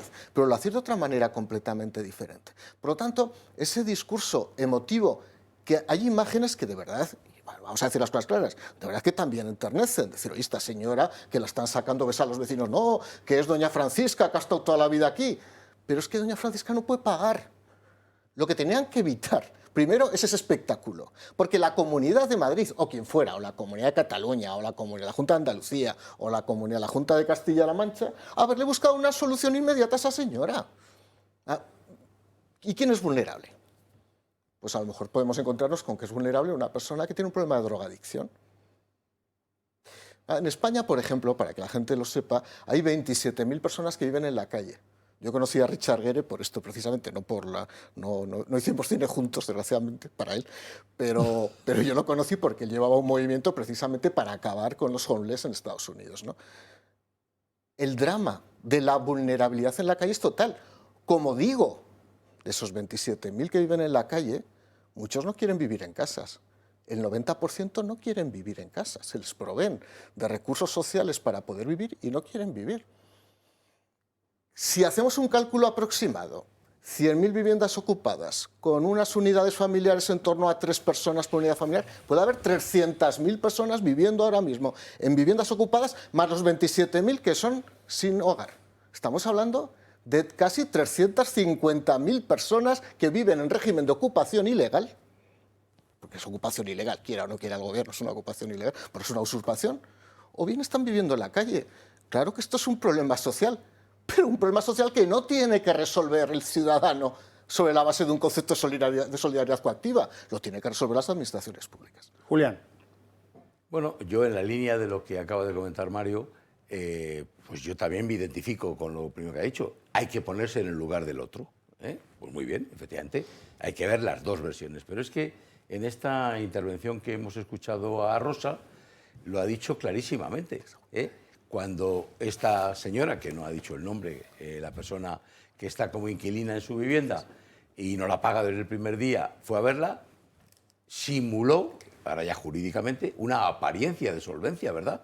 No, me enseñó la nómina, ha dicho, creo recordar exactamente, sí. ¿No? Me enseñó la nómina, ¿verdad? De que vivía, tal. Entonces, me confié en ella y por eso la arrendé la vivienda, ¿no? Entonces, claro, hay que recordar lo que comentaba un momento yo atrás antes, ¿no? Y es que, claro, esto en cualquier negocio jurídico y un arrendamiento de una vivienda no deja de ser un contrato, es un contrato. Y por tanto, un negocio jurídico, la simulación, el fraude cometido, significa que tiene una sanción penal, porque me estás engañando, me estás induciendo a que haga un acuerdo contigo, un contrato, en este caso de arrendamiento, dándome la apariencia de solvencia, y no lo es. Por tanto, es que eso debería ser automáticamente objeto de resolución automática del contrato y de lanzamiento, desahucio del inquilino. Que es un problema luego vulnerable, como acaba de decir Mario, que tiene un problema de drogadicción, adicción o lo que fuera, perfecto, ahí están los servicios sociales que le traten, ¿no? O con el ejemplo que tú ponías, que tuvo que salir a un tratamiento hospitalario o lo que fuera, en una clínica, durante un año. Fenomenal, pero ese no es mi problema. Mi problema es que yo tengo mi vivienda, he confiado tal, quiero recuperarla y, oiga, que la den todas las ayudas del mundo. Si yo creo que nadie está discrepa con que sea una vulnerabilidad real o sea simulada, se dé ayuda al que lo necesita. Pero no me haga usted cargar a mí con ello. Julián, ¿y a dónde nos ha mandado esto colectivamente? ¿Al sector inmobiliario? ¿A que haya menos oferta de alquiler, que la gente se retraiga? Acaba de poner un ejemplo personal. Yo creo que Mario, ¿no? Pero que lo ha vivido en primera persona. Está buscando una casa en algún sitio, da igual de qué comunidad autónoma, y efectivamente empieza a buscar y de repente se encuentra a lo mejor con una realidad que él mismo no valoraba, y es, ahí va, pero si se venden casas ocupadas, claro, mucho más baratas, ¿verdad? Claro, lo que te venden es el problema, ¿no? Y ya está, ¿no? Y eso le desalienta porque empieza a pensar, esta vivienda que yo estoy pensando en comprar no va a ser mi primera residencia, va a ser mi segunda residencia, y si resulta que me la ocupan al siguiente día o a los 2 meses, yo he hecho una inversión, he suscrito una hipoteca, no sé qué. ¿Qué es lo que ha hecho? Efectivamente, todo el problema de la ocupación, inquiocupación, etcétera, lo primero que ha hecho ha sido una retirada masiva de viviendas del mercado de alquiler. De momento del mercado de alquiler. Es decir, se calcula que más de un 35% en algunas localidades y en algunas zonas, como Cataluña, en donde la declaración de zonas tensionadas alcanza la mayoría, el 85% de los municipios, se calcula que la retirada de la oferta de vivienda en alquiler puede estar rondando el 55 o el 60% del total. Es decir, ya no hay viviendas para alquilar. Esto es en Cataluña, pero en el resto de las ciudades exactamente igual, en una proporción un poco menor, ¿no? Y a su vez eso tiene una segunda derivada, Javier, y es que la retirada, el riesgo, etcétera, lo primero que supone automáticamente es una elevación de los precios. Luego nos quejamos que los precios están inalcanzables. Claro, es que el que se quiere proteger y toma la decisión de poner en el alquiler, lo primero que se protege es económicamente. En vez de 1.000, cobro 1.400, porque luego no voy a poder, y si me toca que no puedo desahuciar, pues en vez de 1.400 ya me voy a 1.600, ¿no? Esto es un sinsentido, como bien decía. Mario. Luego hay un dato, y ya, por favor, eviten comentarios respecto a racismo, xenofobia, porque es estúpido. O sea, esto es un dato objetivo. Habría que ver qué porcentaje de los ocupantes son extranjeros y no son extranjeros. Si el 20% de la población que vive ahora en España es extranjera, veríamos si realmente solo un 20% de los ocupantes son extranjeros. Porque a mí me da la impresión que es bastante más. Y si es así, el problema de la emigración, tanto regular como irregular, está asociado también al problema de la dotación de vivienda. Lo siento, pero esto no es un problema de racismo. O sea, de verdad que me gustaría resolver el problema, simplemente lo que hago es un diagnóstico. Me extrañaría pensar que el 80% de los ocupas son españoles genuinos. Me extrañaría mucho pensarlo. Yo no tengo datos, Ricardo, a lo mejor vosotros tenéis datos, pero ese es un dato que casualmente nadie habla nunca. El Ministerio Interior se lo calla, porque a lo mejor esa explosión demográfica provocada por la emigración está provocando un efecto de incremento de la ocupación por defecto de oferta, a lo mejor, o porque hay una oferta disponible a los precios que estas personas pueden acceder. Nos poníamos en todas las posiciones, pongámonos en la posición del propietario que quiere alquilar una vivienda. ¿Qué está haciendo el propietario que quiere alquilar una vivienda? O no la pone en alquiler para evitarse problemas, con lo cual está retrayendo la oferta, con lo cual se genera un problema de incremento de los precios. La verdad es que no hay que ser economista para saber cuál es el efecto inmediato que produce una retracción de la oferta, pero es que a la vez se está produciendo un fenómeno en el que los propietarios exigen unas condiciones realmente, clamorosas para poder alquilar una vivienda. Que si 5 meses de garantía de aval bancario, cosas que no se producían antes. Con lo cual, incluso ciudadanos españoles probos, honestos, que lo que quieren... Fue mi caso, yo me cambié de casa hace un año. Y además, curiosamente, a mí la propietaria es que me conocía. Dice, no, pero es que, Mario, te tengo que exigir un aval bancario de 6 meses. Digo, pero si me conocéis, yo te pongo el dinero, si te anticipo el dinero. Dice, no, aval bancario. Claro, tengo que pagar el aval bancario cada 3 meses. Es decir, que el fenómeno de la ocupación y de la inquiocupación está produciendo unas cargas adicionales en términos de externalidad onerosa a los inquilinos que somos honestos. Por lo tanto, en el momento que se resolviera el problema, acabarían cayendo este tipo de problemas también. Si me lo permites, porque acabo de introducir algo muy importante, Mario, que yo creo que debemos dejar constancia aquí para los que nos están escuchando y que tengan primero el conocimiento y luego la precaución. Ojo, hay una ley, que es la 15/2022, que impide la discriminación en el alquiler en concreto de una vivienda. Es decir, que el hecho de seleccionar de alguna manera al arrendatario, ya sé que es complejo, etcétera, ponerle trabas, etcétera, es objeto de sanción. Quiero decir que, claro que todos tenemos derecho, no estoy discutiendo el derecho a que todos tengamos a quién queremos alquilar nuestra vivienda en función del criterio que mejor nos parezca, ¿verdad? Pero ojo, que sepan los que nos escuchan que hay una ley que les sanciona si se pudiera probar, si se consigue demostrar que ha existido una discriminación en el momento de arrendar la vivienda. Y un montón de problemas adicionales bajo este paraguas de la ocupación. Las mafias, hemos hablado antes, seguramente habrá que ampliar eso. Y luego los negocios subsidiarios, porque yo ocupo la casa, una vez dentro de la casa, pues llamo a mis compatriotas, hemos visto un caso antes de una anciana aquí en Madrid, dentro saben que viven 8 o 10 peruanos y unos cuantos cubanos. Pero claro, ahí hay una relación de dependencia de pagar algo por el uso de una habitación, por la noche, por la mañana, en fin, que eso se ha convertido en un problema de dimensiones impresionantes, del que no se habla. Así es verdad que nos encontramos muchísimas casuísticas. Es cierto que existen los pisos patera. Los pisos patera además dan la posibilidad de poder empadronarte y poder tener ayudas sociales. Pero también tenemos la casuística de que se alquilan chalets por habitaciones a estudiantes cercanos a una universidad, la que sea, cuando la casa está ocupada. Es decir, luego nos ponemos a indagar en cuál es la casuística de cada uno de los casos y nos podemos encontrar mil tipos de ejemplos, ¿no? Pero es cierto que existe un mercado detrás de la ocupación, un mercado tanto para el acceso en primera instancia a la vivienda ocupada como para el alquiler de habitaciones o servicios que pueda prestar la vivienda. Y todo esto siempre en un plan general, pero cuando nosotros como afectados estamos viendo qué es lo que está sucediendo, que encima vemos que hay un rédito económico para quien está ocupando, cometiendo una ilegalidad a costa de que nosotros estemos manteniéndoles por obligación, por decreto y porque Servicios Sociales lo haya determinado, pues es que nos encontramos en una situación totalmente desamparada. Fíjate, hace exactamente un mes acabamos un taller que dimos sobre ocupación y salud mental, porque los perjuicios psicológicos y psiquiátricos que deriva la ocupación a los afectados son incalculables.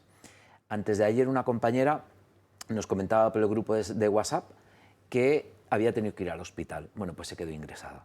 Y se quedó ingresada porque su inquiocupa le iba a denunciar otra vez por coacciones porque no le había hecho los carnés de la piscina a sus hijos cuando no pagaba. Pero es que esto pasa.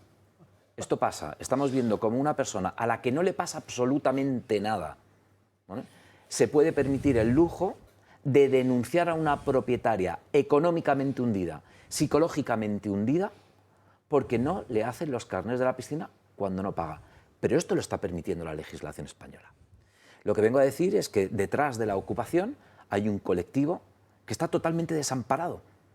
Y efectivamente hay unas leyes que llevan, que hacen, que quitan, pero ¿por qué no empezamos a crear una perspectiva de legislación que no solo mire a un lado, que mire a los dos? Porque en realidad estas leyes lo que está creando es una discriminación hacia quienes estamos sufriendo las consecuencias. Y en los casos que hablas de mafias, donde hay un rédito económico mucho mayor, nosotros nos hundimos económicamente, mientras que ellos están sacando un rédito que les está permitiendo vivir mucho mejor que a nosotros y la ley les ampara. Don Javier Borrego. Sí, tres cosas. Lo primero, alguien, creo que fue el presidente actual del gobierno, dijo que iba a construir 100.000 viviendas construidas en esta región. 184.000. 184.000. Perdón, más. Yo me permito cambiarle el título. 184.000 viviendas ocupadas. ¿Ya está? Ese es el cambio. Sí, esto es muy sencillo. La promesa la está cumpliendo y se está acercando. 184.000 viviendas ocupadas. ¿Lo va a lograr? Y luego le votarán. Vale. Segundo, yo estoy con Ricardo, hay que cambiar la percepción. Pero para cambiar la percepción, don Javier, usted me ha oído muchas veces y no es un acto de religiosidad. Yo siempre cito a San Lucas cuando dice que los hijos de las tinieblas, los hijos del mundo son más astutos que los hijos de la luz. Yo me pongo en los malos y los buenos. Hombre, yo no sé si soy malo, pero aspiro a ser bueno. Los buenos somos tontos, los malos saben vender, saben aprovechar. Vamos a cambiar el eslogan. 184.000 viviendas ocupadas, récord, enhorabuena, gobierno español. Segundo, actuaciones jurídicas. No se trata de hacer demanda, de pedir prueba, de tal. No, hay que hacer más, hay que vender, hay que llevar a los juzgadores la conciencia del problema actual y decirles que ha cambiado la corriente. Esa corriente que existía de vulnerabilidad, guerra de la pandemia, guerra de Ucrania, no, como con ejemplos sangrantes y con nombres. Yo el otro día vi un vídeo, que no sé si es falso, de una señora que pretendía la devolución de su casa de un inquiocupa y un juez le había dicho que no, entonces se enteró que el juez tenía una segunda residencia, descubrió ciertas cosas en la habitación del dormitorio del juez y lo cuenta, no da nombres y tal, y efectivamente el juez le devolvió la vivienda a los 2 meses. Hombre, yo no digo esto, pero hay que ser astuto, es que hay que dejar de ser ingenuos. Ricardo ha dicho, hay que hacer que tengan conciencia y cambien las leyes. A ver, la gente, y más los que nos gobiernan hoy, cambian las leyes si les interesa. ¿Y cómo les interesa? Si les aprietas. ¿Cómo? Con votos, con ridículo, con algo que le haga falta. Yo ahora mismo, por ejemplo, lo que me atrevo a decir aquí, en esta mesa de Más se perdió en Cuba, que yo grito, pero en voz muy alta, que el 31 de diciembre de 2025 se termine la suspensión de los desahucios. Vamos a pedir esto lo primero, porque es que ha ganado Trump. Vamos a ver, la pandemia, la guerra de Ucrania y ha ganado Trump. Prórroga de la suspensión de los desahucios. Es que son capaces. Son capaces. Hombre, claro que son, si lo deben estar redactando ya. Capaces son. Hay que decir que no todos los servidores públicos reaccionan ante este fenómeno de una manera displicente. Los hay que se implican. Nos vamos a un pequeño municipio, claro, es más fácil en un pequeño municipio, se conoce más la gente, etcétera. Es un municipio de Murcia que se llama Alguazás. Ahí el ayuntamiento y los vecinos han decidido tapiar las casas vacías para evitar que las ocupen, ¿eh? Y así han tapiado pues unas 100 casas que estaban ocupadas y ahora ya no las pueden ocupar. Es una manera expeditiva que exige hacer bien el cemento y comprar unos ladrillos. Pero, don Javier, perdóneme usted, me parece admirable, pero ¿sabe usted eso lo que es que a mí me preocupa como abogado y jurista? La negación del Estado de Derecho. O sea, si empezamos a dejar y a aplaudir actuaciones como esta, cerramos la tienda y esto suprimimos el Estado de Derecho y vamos a la ley. Esto es un acto de legítima defensa. Sí, pero es una legítima defensa porque hay un gobierno que ha prometido 184.000 viviendas ocupadas y lo va a lograr. Bravo. Nosotros cuando nos constituimos como plataforma, efectivamente empezábamos por la derogación o cambio de determinadas legislaciones, ¿no? Pero es verdad que estábamos pinchando en hueso. Iban pasando los meses, iban pasando los años y seguíamos estando afectados. Entonces, nosotros ya sabemos que hasta que no haya un cambio de paradigma en el gobierno, esto va a continuar. Y por lo tanto lo que tenemos que pedir son medidas de este tipo. Medidas que intenten paliar determinadas situaciones con determinadas personas, porque es a lo más que podemos llegar. Entonces estamos trabajando mucho con ayuntamientos, con comunidades autónomas, para que dentro de sus competencias puedan ofrecer algo que palie la situación de las víctimas. Porque ya sabemos que a día de hoy no vamos a poder cambiar qué es lo que hay. Es más, la última vez que nos reunimos con el Partido Socialista en el Congreso de los Diputados, que hace aproximadamente un mes mes y medio aproximadamente, en la reunión que mantuvimos en primera instancia, porque no nos habíamos visto antes, salvo en una comparecencia que hicimos ahí en el Congreso, lo que nosotros percibimos era un ataque constante de una formación política hacia unas víctimas de un delito. Y es más, nos lo dijeron tal cual. O sea, es que os vemos como enemigos políticos.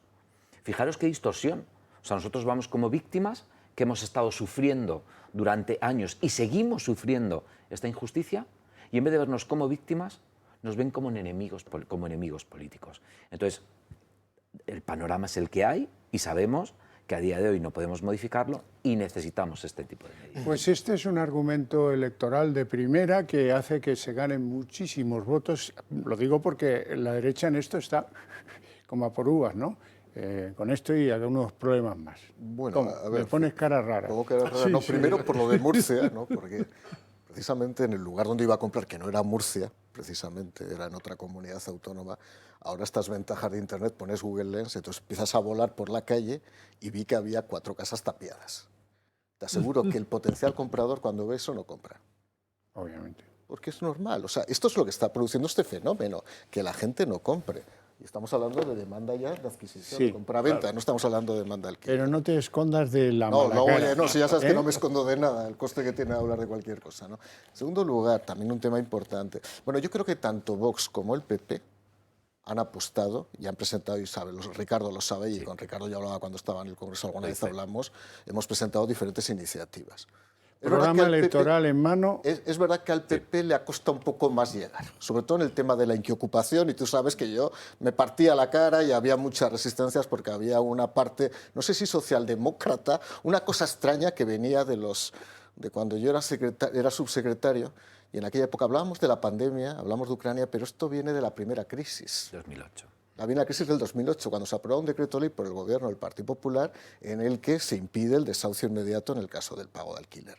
Y yo viví eso, no puedo revelar evidentemente las discusiones de gobierno, no puedo decirlo por razones obvias, estaría incumpliendo un mandato de secreto, pero viene de ahí. Entonces, es verdad que al PP le ha costado llegar, pero ahora me consta que la posición es prácticamente idéntica a la de Vox. O sea, es que yo creo que se pueden calcar las propuestas. Ya lo veremos cuando llegue el momento. Eso ya lo veremos, ¿no? Pero tengo que decir, Yo soy coleccionista de programas electorales de partidos políticos. Ahora ya ni los Qué pido, gusto. porque no se toman ni la molestia de escribirlos. Pero bueno, en cualquier caso, en algún mitin, yo les prometo que si alguno dice, me comprometo a que si gano, habrá una ley que cambie que nos ponga a la altura de Francia o de Italia o de Alemania. Y algún tema más. La competencia en materia de provisión de bienes inmuebles en servicios sociales no es del Estado, es de las comunidades autónomas y en su caso de los ayuntamientos.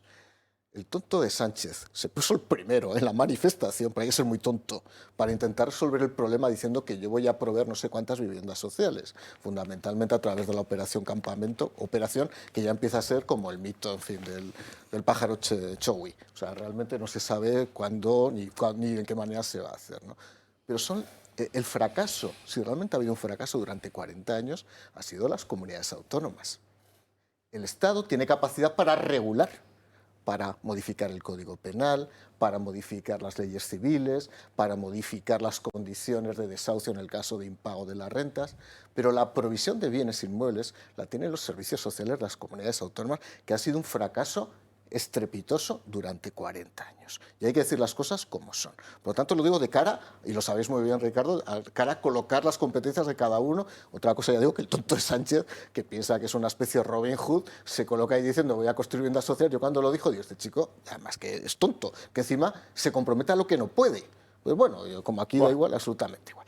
Y otro tema, y vuelvo a insistir, esto se resuelve con el PNV. Y tú lo sabes, Ricardo.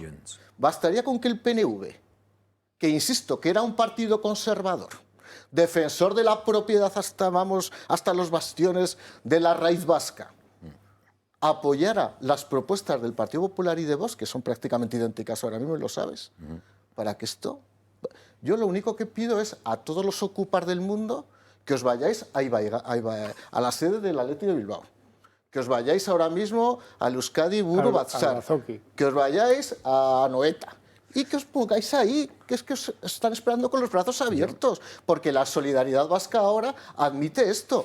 Bastaría, insisto, con los 5 votos del PNV para que se pudiera sacar una ley a favor del desahucio inmediato de las personas que están ocupando ilegalmente. Estoy totalmente de acuerdo. Es verdad que se necesita el PNV, pero también se necesita Junts, para que si falla uno tengamos al otro.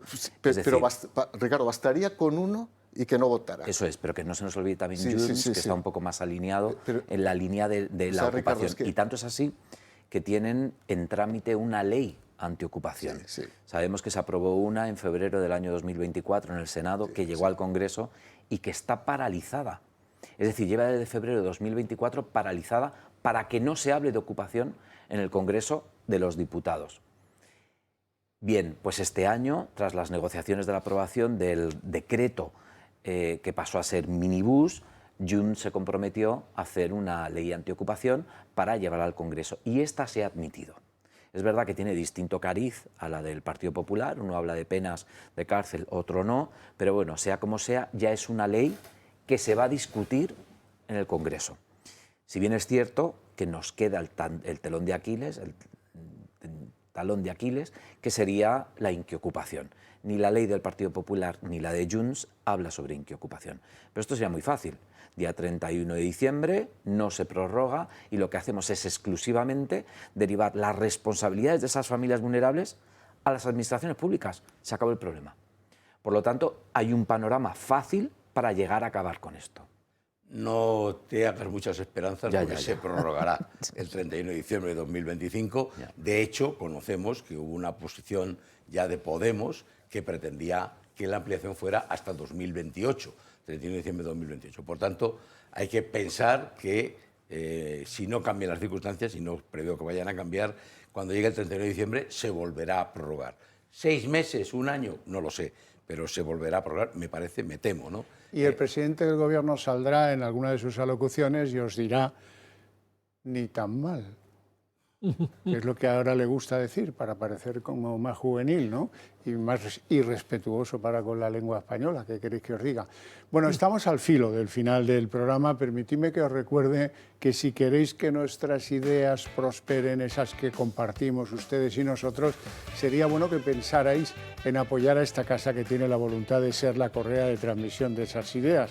Así que les sugiero ese teléfono que hay en pantalla, 91 616 2464, para que se hagan miembros del Club de Amigos del Toro Televisión y así nos estarán apoyando y así iremos más deprisa que en plan francotirador como hasta ahora. No tenemos tiempo para más, lo dejamos aquí. Les deseo una feliz noche, un buen fin de semana en lo que queda del mismo y nos vemos el próximo sábado.